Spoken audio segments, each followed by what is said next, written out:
College की library में पहली मुलाकात। कॉलेज की लाइब्रेरी दिन में जितनी शांत लगती थी, रात को उतनी ही डरावनी हो जाती थी। लकड़ी की अलमारियां, पीली रोशनी और किताबों की सड़ी सी खुशबू, सब कुछ किसी पुराने राज को छुपाई बैठा था। मैं मेडिकल कॉलेज का स्टूडेंट था। एग्जाम नज़दीक थे, इसलिए रात में पढ़ने लाइब्रेरी आ गया। तभी मैंने उसे देखा। तीसरी रो की आखिरी टेबल पर एक लड़की बैठी थी, लाल साड़ी में। वो लाल साड़ी आम नहीं थी, ऐसी लाल जैसे चांदनी रात में सूखा हुआ खून चमकता हो। साड़ी उसके पतले सुंदर शरीर पर बेहद सलीके से लिपटी हुई थी। कमर पर साड़ी की सिलवटें, कंधे पर हल्का सा पल्लू, सब कुछ बेहद ग्रेसफुल। उसका चेहरा देखकर मैं कुछ पल के लिए सांस लेना भूल गया। बड़ी गहरी आंखें जिनमें अजीब सी उदासी थी, लंबे खुले काले बाल जो उसके पीठ तक गिर रहे थे, होंठ हल्के गुलाबी जैसे मुस्कुराना भूल गए हों। मैंने नोटिस किया वो मेडिकल की किताब पढ़ रही थी, लेकिन किताब उल्टी थी। और सबसे अजीब बात, उसकी कुर्सी के नीचे उसकी कोई परछाई नहीं थी। उस पल मेरे दिल में डर नहीं था, बस एक अजीब सा खिंचाव था। लाल साड़ी वाली लड़की का रहस्य। अगले दिन भी मैं उसी वक्त लाइब्रेरी गया। वो फिर वहीं थी, लाल साड़ी, वही जगह, वही गहरी आंखें। अब मुझे यकीन हो गया था, ये कोई इत्तेफाक नहीं। मैंने हिम्मत करके पूछा, आप भी मेडिकल स्टूडेंट हैं? वो मेरी तरफ देखकर हल्की सी मुस्कुराई। उस मुस्कान में खुशी नहीं, दर्द था। थी, उसने कहा, कभी। उसकी आवाज़ बहुत नरम थी, लेकिन ठंडी, जैसे ऑपरेशन थिएटर में गिरती आखिरी सांस। उसने बताया कि वो इसी कॉलेज में मेडिकल की पढ़ाई करती थी।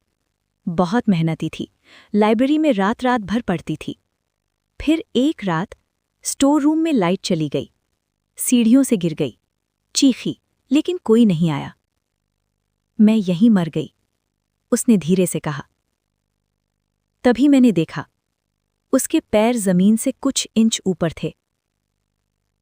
मेरे रोंगटे खड़े हो गए, लेकिन फिर भी मैं भागा नहीं, क्योंकि उस डर के साथ मुझे उसके लिए कुछ महसूस होने लगा था, प्यार और मौत के बीच। अब मैं रोज लाइब्रेरी आने लगा। वो मेरा इंतजार करती थी। मैं उसे जिंदा दुनिया की बातें सुनाता, दोस्त, हॉस्टल, सपने। वो चुपचाप सुनती रहती। कभी कभी वो मुझे ऐसे देखती जैसे कहना चाहती हो, काश मैं भी जिंदा होती। एक रात उसने पूछा, अगर मुझे यहां से मुक्ति मिल जाए तो क्या तुम मुझे याद रखोगे? मैं कुछ बोल नहीं पाया। उसने लाल साड़ी का पल्लू ठीक किया। उसकी आंखों में नमी थी। प्यार मरने के बाद भी खत्म नहीं होता, उसने कहा। अचानक पूरी लाइब्रेरी की लाइट बुझ गई। तेज ठंडी हवा चली। जब लाइट आई, वो वहां नहीं थी। अगले दिन पता चला, लाइब्रेरी के स्टोर रूम से एक पुराना कंकाल मिला, लाल साड़ी के टुकड़ों के साथ। उस दिन के बाद लाइब्रेरी रात को बंद कर दी गई। लेकिन आज भी अगर वहां रात में कोई मेडिकल स्टूडेंट पढ़ रहा हो और उसे इत्र की हल्की खुशबू आए, तो समझ लेना, लाल साड़ी वाली वो सुंदर चुड़ैल अब भी किसी का इंतजार कर रही है। लाइब्रेरी रात में बंद हो चुकी थी। सब कहते थे अब वहां मत जाओ, लेकिन मैं नहीं रुका। एक अजीब खालीपन था, जैसे कोई मेरा इंतजार कर रहा हो, या मैं किसी का। उस रात मैं चोरी से लाइब्रेरी के पीछे वाले दरवाजे से अंदर घुसा। हर कदम पर लकड़ी की फर्श चरमराई। हवा ठंडी थी और इत्र की वही जानी पहचानी खुशबू फिर से महसूस हुई। तुम आ गए, पीछे से आवाज आई। मैं पलटा। वो खड़ी थी, लाल साड़ी में। आज वो पहले से ज्यादा सुंदर लग रही थी और ज्यादा डरावनी भी। उसकी आंखें अब सिर्फ उदास नहीं थीं, उनमें भूख थी, इंतजार की भूख। तुम्हें यहां नहीं आना चाहिए था, उसने कहा। उसकी आवाज में प्यार था और चेतावनी भी। मैंने कहा, तुम्हें छोड़कर नहीं जा सकता। वो मुस्कुराई। उसकी मुस्कान में इस बार ठंडक नहीं, आग थी।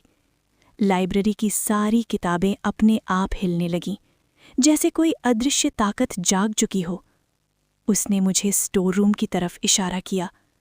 वही जगह जहां उसकी मौत हुई थी। दरवाज़ा अपने आप खुल गया। अंदर दीवारों पर खून के पुराने निशान थे, फर्श पर टूटी हुई सीढ़ियां और हवा में भारी सी सिसकियां। उसने बताया वो उस रात अकेली नहीं थी। एक प्रोफेसर जिस पर उसने गलत काम का इल्ज़ाम लगाया था, उसी ने लाइट बंद की, उसी ने धक्का दिया। मैं मरी नहीं थी तुरंत। उसकी आंखों से काला आंसू गिरा। मैं मदद मांगती रही, लेकिन सब ने नज़रें फेर लीं। तभी उसकी शक्ल बदलने लगी। चेहरा अब भी सुंदर था, लेकिन आंखों के नीचे काली रेखाएं और होंठों के किनारों से खून टपकने लगा। मैं चुड़ैल नहीं बनी, उसने कहा, मुझे बनाया गया। मेरा शरीर जम गया, लेकिन दिल अब भी उसी के लिए धड़क रहा था। उस रात लाइब्रेरी के बाहर पुलिस की गाड़ियां रुकीं। वो प्रोफेसर अंदर आया। जैसे ही उसने लाल साड़ी वाली को देखा, उसका चेहरा सफ़ेद पड़ गया। तू जिंदा? वो चिल्लाया। वो हंसी। इस बार उसके हंसी में इंसानियत नहीं थी। पूरा हॉल अंधेरे में डूब गया। किताबें हवा में उड़ने लगीं और अगले पल उस आदमी की चीख गूंज उठी। जब लाइट आई, वो ज़मीन पर पड़ा था, सांस नहीं चल रही थी। वो मेरी तरफ मुड़ी। अब फिर से वही शांत सुंदर चेहरा। मेरा बदला पूरा हो गया, उसने कहा। अब मैं जा सकती हूँ। मैंने उसका हाथ पकड़ना चाहा, लेकिन मेरी उंगलियां ठंडी हवा से गुजर गईं। अगले जन्म में, उसने धीरे से कहा, शायद हम दोनों एक ही दुनिया में होंगे। और फिर वो लाल साड़ी हवा में घुल गई। आज भी कॉलेज की लाइब्रेरी के पास से गुजरते वक्त अगर अचानक दिल भारी हो जाए, तो समझ लेना किसी ने वहां सच्चा प्यार किया था और किसी ने उसे मार डाला था। सब कुछ खत्म होने के बाद भी वो पूरी तरह गई नहीं थी। लाइब्रेरी अब बंद थी, सील लगी थी, लेकिन रात को उस इमारत से आज भी हल्की रोशनी निकलती थी और मुझे वो आवाज़ें सुनाई देती थीं। सपनों में वो आती, लाल साड़ी में, पहले जैसे सुंदर, लेकिन अब उसकी आंखों में चैन नहीं था। मेरा बदला पूरा हुआ, उसने सपने में कहा, पर मेरी आत्मा अब भी आज़ाद नहीं है। मैं घबराकर बैठ गया। क्यों? मैंने पूछा। उसने अपनी हथेलियां दिखाईं। उन पर काले निशान थे, जैसे किसी ने अदृश्य जंजीरों से बांध रखा हो। जिस दिन मेरी मौत हुई, उस दिन कॉलेज की लाइब्रेरी में कई लोग थे, उसने कहा। सबने मेरी आवाज़ सुनी और सब चुप रहे। तभी मुझे समझ आया, उसकी आत्मा बदले से नहीं, सच सामने आने से मुक्त होगी।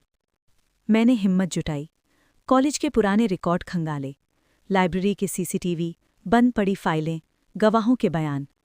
हर जगह एक ही बात। सब जानते थे, लेकिन किसी ने बोला नहीं। मैंने सबूत इकट्ठे किए, मीडिया तक बात पहुंची।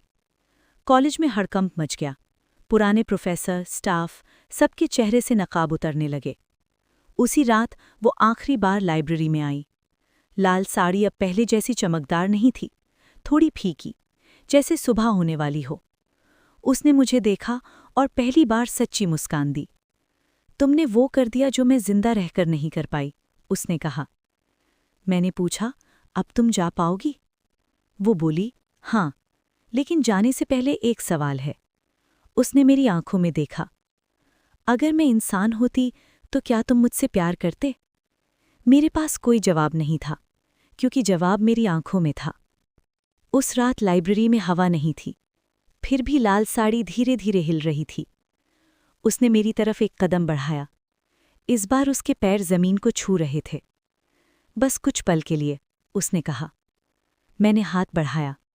इस बार मैंने उसे महसूस किया। ठंडी नहीं, डरावनी नहीं, बस बहुत अकेली। उसकी आंखों से आंसू गिरे, पहली बार साफ आंसू। शायद यही प्यार है, उसने कहा, जो मौत और जिंदगी के बीच भी जिंदा रहता है।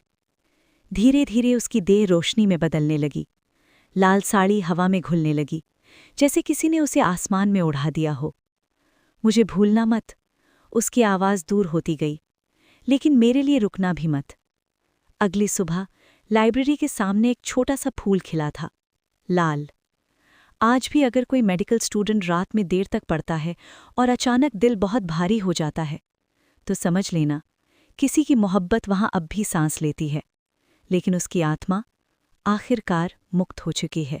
उसके जाने के बाद लगा था सब खत्म हो गया, लाइब्रेरी, चुड़ैल, डर, सब। लेकिन कुछ कहानियां अंत के बाद शुरू होती हैं। कॉलेज में सब कुछ नॉर्मल था, पर मेरे अंदर कुछ टूट चुका था। मैं पढ़ता था, लेकिन हर किताब के पन्नों में मुझे वही लाल रंग दिखता। कभी-कभी हॉस्टल के कमरे में अचानक इत्र की वही खुशबू फैल जाती। दिल जोर से धड़कने लगता। एक रात मैंने सपना देखा। वो सफ़ेद कोट में थी, लाल साड़ी नहीं, मेडिकल स्टूडेंट जैसी। मैं मुक्त हूँ, उसने कहा, लेकिन हर कहानी का एक निशान रह जाता है। तभी उसकी पीठ के पीछे लाइब्रेरी की वही सीढ़ियां उभर आईं, और सीढ़ियों पर कई और साए खड़े थे। मैं घबराकर उठ बैठा। उस दिन मुझे समझ आया, वो तो चली गई, लेकिन लाइब्रेरी अब भी भूखी थी। कुछ महीने बाद नए सेशन की शुरुआत हुई, नए स्टूडेंट्स, और तभी मैंने उसे देखा। लाइब्रेरी के बाहर एक लड़की, लाल नहीं, हल्की मरून साड़ी में। चेहरा अलग था, लेकिन आंखें बिल्कुल वही गहराई, वही दर्द।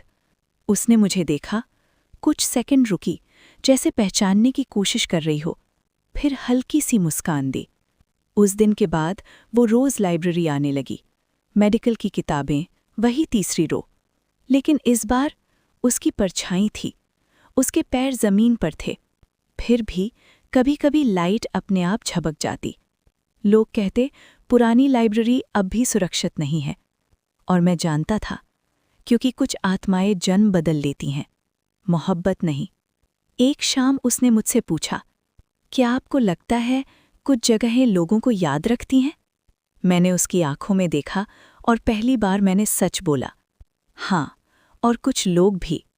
वो कुछ पल चुप रही, फिर बोली, कभी-कभी मुझे लगता है मैंने यहाँ पहले भी पढ़ा है, और यहाँ कोई मेरा इंतज़ार करता था। मेरे हाथ कांप गए। मैंने कहा, शायद वो इंतज़ार अब ख़त्म हो चुका है। उस रात लाइब्रेरी बंद होने के बाद मैंने आखिरी बार पीछे मुड़कर देखा।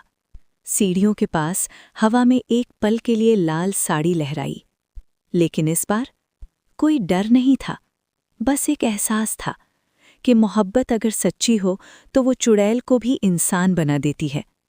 और आज भी अगर तुम किसी कॉलेज की लाइब्रेरी में अकेले बैठे हो और अचानक दिल बहुत भारी हो जाए, तो याद रखना, हर खामोशी डर नहीं होती।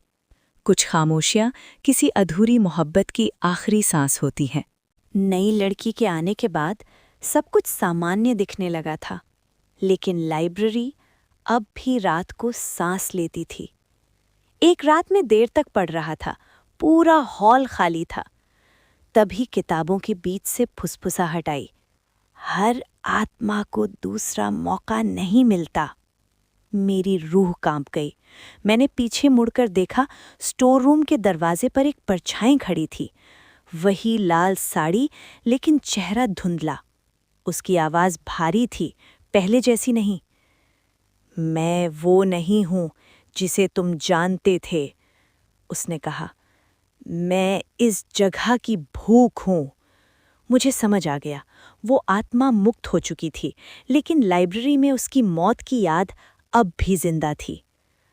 अगर तुम यहाँ रुके रहे, परछाई बोली, तो अगली कहानी तुम्हारी होगी। लाइट तेजी से झपकने लगी, किताबें जमीन पर गिरने लगीं। मैं भागा और पहली बार लाइब्रेरी के बाहर आकर मैंने पीछे नहीं देखा। मैंने फैसला किया, अब सच बताने का वक्त है। मैंने नई लड़की से सब कह दिया, लाल साड़ी वाली चुड़ैल, प्यार, मौत और लाइब्रेरी का श्राप। वो चुपचाप सुनती रही, फिर बोली, शायद इसलिए मुझे यहाँ खिंचाव महसूस होता है।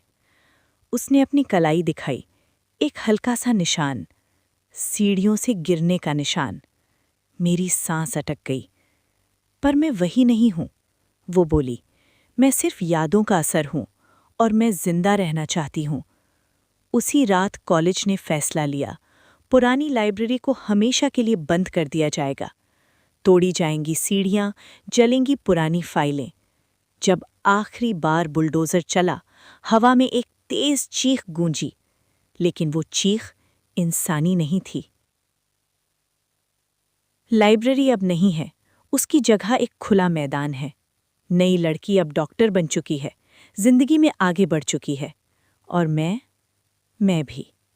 लेकिन कभी-कभी जब शाम ढलती है और हवा अचानक ठंडी हो जाती है, तो मुझे लगता है किसी ने लाल साड़ी ओढ़ रखी है, दूर, बहुत दूर। वो मुस्कुराती है, डराने के लिए नहीं, विदा कहने के लिए। मैं जानता हूं, कुछ प्यार कहानी बन जाते हैं और कुछ कहानियां कभी मरती नहीं। अगर आज की ये कहानी आपको अंत तक बांधे रख पाई हो तो एक लाइक ज़रूर कर देना, अपनों के साथ शेयर करना और कमेंट में बताना अगली डरावनी कहानी किस जगह की होनी चाहिए। और हाँ, अगर ऐसी रहस्यमयी, दिल को छू जाने वाली हॉरर कहानियाँ आप रोज़ सुनना चाहते हैं तो चैनल को सब्सक्राइब ज़रूर करना, क्योंकि कुछ कहानियाँ अंधेरे में ही जिंदा रहती हैं।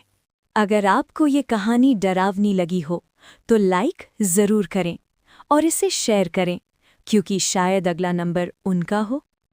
कमेंट करके बताएं अब आप किस जगह की भूतिया कहानी सुनना चाहोगे, और ऐसी ही खौफनाक कहानियों के लिए चैनल को सब्सक्राइब करना मत भूलना, क्योंकि रात अभी बाकी है।